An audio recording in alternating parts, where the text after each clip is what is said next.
যাচ্ছে।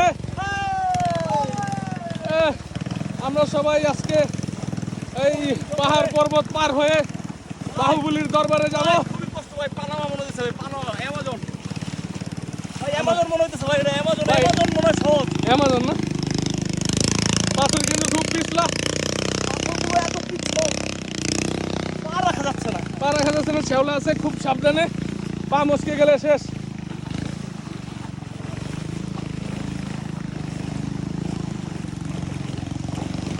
মাই গড, আমি তো পিছু পড়ে গেলাম। খুবই দুর্গম এলাকা।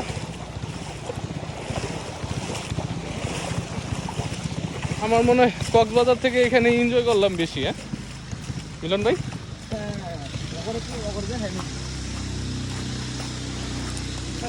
যাক, বান্দরবন যে এত বড় এটা আমাদের জানা ছিল না।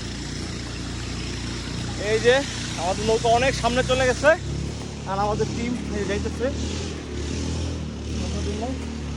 এই যে পুরোটাই পাহাড় আর পাহাড় আর জঙ্গল আর জঙ্গল।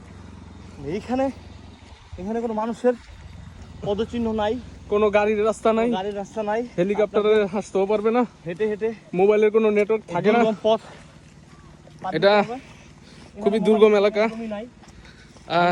আরো 1 ঘন্টা আগে থেকে আমরা থানচি যেতে চেয়েছিলাম, কিন্তু থানচি এখন একটু সমস্যা চলতেছে, থানচিতে যাচ্ছি না। আমরা এর থেকে ভালো একটা সুন্দর একটা জায়গা খুঁজে সেখানে স্টে করবো, একদিন 1 রাত থাকবো, তারপরে সিদ্ধান্ত নিব যে আমরা কোথায় যাব। আমাদের নৌকাটা, সরি ট্রলার, আমাদের ট্রলারটা ওইখানে।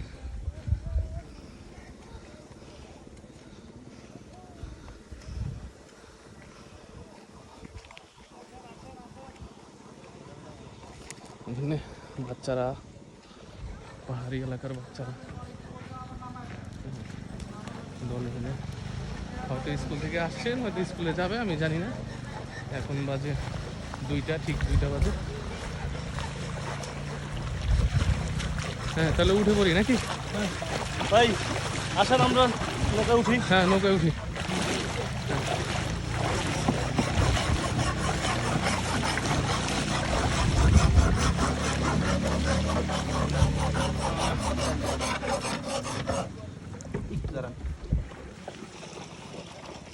আরো ছুটছে বন্ধু।